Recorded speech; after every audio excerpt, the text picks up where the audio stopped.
All right, let's get started with the next example. Example 4, simplifying expressions with 0 and negative numbers. So we're just going to simplify. So we have 7w to the negative 4th power. All right, we got this. What we need to realize is when we see this, this is the same thing. 7w to the negative 4th is the same thing as 7 times w to the negative 4th.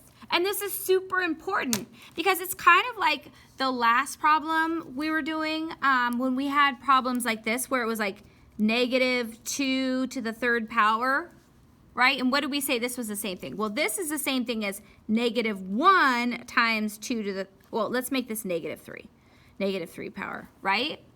So it was negative 1 times 2 to the negative 3. So that meant that's the same thing as negative 1 times 1 over 2 to the 3rd power, right? And so that negative 1 just kind of stayed on the top. It's almost like these things were two separate things, even though they're bounded together through multiplication, but they're the negative 1 and the 2 to the negative 3rd are kind of two separate things, and they kind of do their own thing, right? And then what's this? This is negative 1 times 1, which is negative 1 over 2 to the 3rd power. 2 times 2 times 2. 2 times 2 is 4 times 2 is 8. And then they kind of come back together at the end. Well, when we look at this, it's kind of like a similar thing in the fact that when you see this, even though it looks like one thing, I need you to try to separate these in your mind because 7w is the same thing as 7 times w. And it's really important because 7, there's no number here, but it actually has an exponent of 1. Okay, and this w has a different exponent. So this is actually a positive integer where this is a negative integer, and you kind of do two different things, right? So the 7 to the 1st power is just the same thing as 7, right? And then this means 1 divided by w to the 4th power, right? So we're kind of doing these separate things, but then they come together, and we have 7 to the w to the 4th power. Okay, so this is how you think about it. Okay, this 7w to the negative 4 is the same thing as 7 to the 1st power times w to the negative 4th power. Okay, however, when I do these problems, and I have something like this is how I solve them. Okay, so where did we start with? We started with 7 to the w to the negative 4th. Okay, so I see that there's negative exponents. This is a 1, right? 7 to the 1st power. I know that these are separated by multiplication, okay? So that has a positive exponent, so that's just going to stay where it is. So I kind of make a fraction. Whenever I see a negative, I make a fraction because I know that this needs to flip to the bottom. And then it's 7 to the 4th power. And so I just write my answer like that. Okay? So boom. So let's look at this next one here. We have this, so I see that there's some negative in the exponents. Notice that there's a difference. This is a negative 5, and that is not the same thing as a negative in the exponent. A negative in the exponent means that that is the same thing as division. So whenever there's a negative in the exponent, notice that this one's different because the negative is in the bottom of the exponent. So what I like to say is whenever there are negatives in the exponent, so if we have x to the negative 2, what I like to say is I like to make it a fraction. And right now, this could be written as this x to the negative 2 over 1, right? So this is in the top. So basically, whenever there is a negative in the exponent, it flips to the bottom and then it's positive. So it becomes x squared and it's 1 divided by x squared, okay? Now, the same thing is true if you start when the x is the negative is in the bottom, right? So now we have 1 divided by x to the negative 3. Well, that is, I always like to just make a fraction, and then now it's in the bottom. So to make it positive, it's going to flip to the top. And then it's just x cubed, over 1, which is the same thing as just x cubed, okay? So with that said, when we look at this right here, we have this negative, and it's in the bottom of the fraction.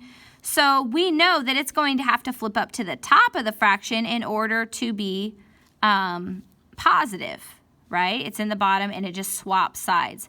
And then we have this negative 5, it's negative 5 to the 1st power, so it just stays exactly where it is. So it's really just, the answer is negative 5k squared. All right, let's go ahead and look at a third example. Ooh, this one looks fun. There's a lot of stuff going on. So I'm just going to make my fraction, and I'm going to have the positive exponents stay where they are, and the negative exponents, if they're in the top, they're going to flip to the bottom. And if there's negative exponents in the bottom, they're going to flip to the top.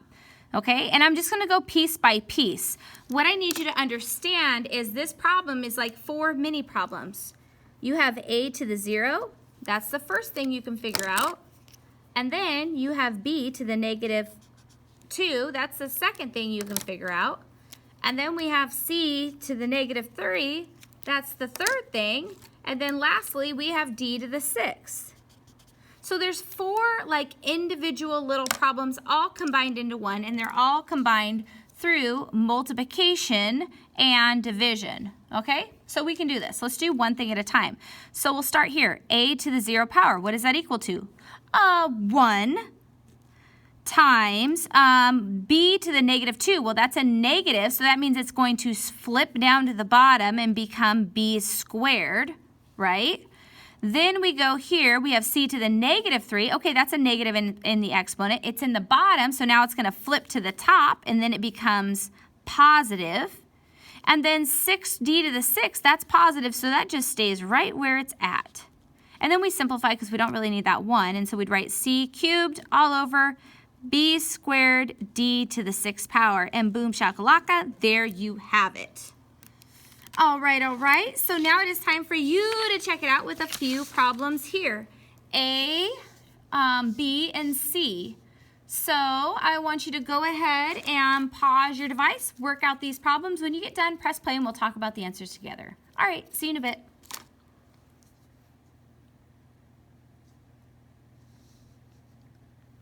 Okay, let's see how you did with A. So what we need to recognize is how many things do we have here? We have one thing, the 2 times r to the 0 power. That's the second thing. And then the third thing is m to the negative. And oh my goodness, I see that there is a negative, so I know that I'm just going to make a fraction, right? So this 2 is 2 to the 1st power. So that's positive, so it just stays where it is on the top. Then we have r to the 0 power, and anything to the 0 power is just equal to 1, right? So it's times 1. And then we have this negative, and it just flips to the bottom and becomes positive, m cubed. And 2 times 1 is 2, so our answer is 2m cubed. So if you got that right, awesome, awesome, awesome. If not, go ahead and change yours so yours looks like mine.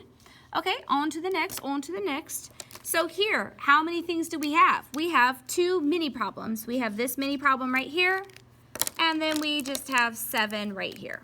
So there's really 2 components, okay? So I see that negative in the exponent, so I'm going to make this a fraction. I'm going to do this one first. So r to the negative 3, well, the negative just means it's in the top part of the fraction, so we're going to flip it down to the bottom, and it's the same thing as 1 divided by r to the 3rd power. Now that 3 is positive. And then we go to the 7, and this is 7 to the 1st power, so it's positive exponent, so it just stays where it is on the bottom. And so it's 7 times r, 1 divided by 7 times r cubed. That is our answer. So if you got that one right, great, great, great. Perfect, perfect, perfect. Okay, on to the next, on to the next. Okay, here, how many are there? How many things are we dealing with? Well, we have g to the 4th, right? That's one thing, and then the second thing would be h to the negative 6. So we're just going to do one thing at a time, right? So I see there's a negative. I'm going to go ahead and make a fraction. G to the 4th, it is a positive exponent, so it just stays where it is. So we have g to the 4th here. And then we have h to the negative 6. This is a negative exponent, right? So we're going to, it's on the bottom, so we're going to flip it to the top, and it's going to be h to the 6. You know, and there's nothing else, so we just put 1, but we're not going to write it like that. We're just going to write it as g to the 4th times h to the 6th. And that is our final answer. So if you got all those right, you're amazing, you're doing great, and we will see you next time.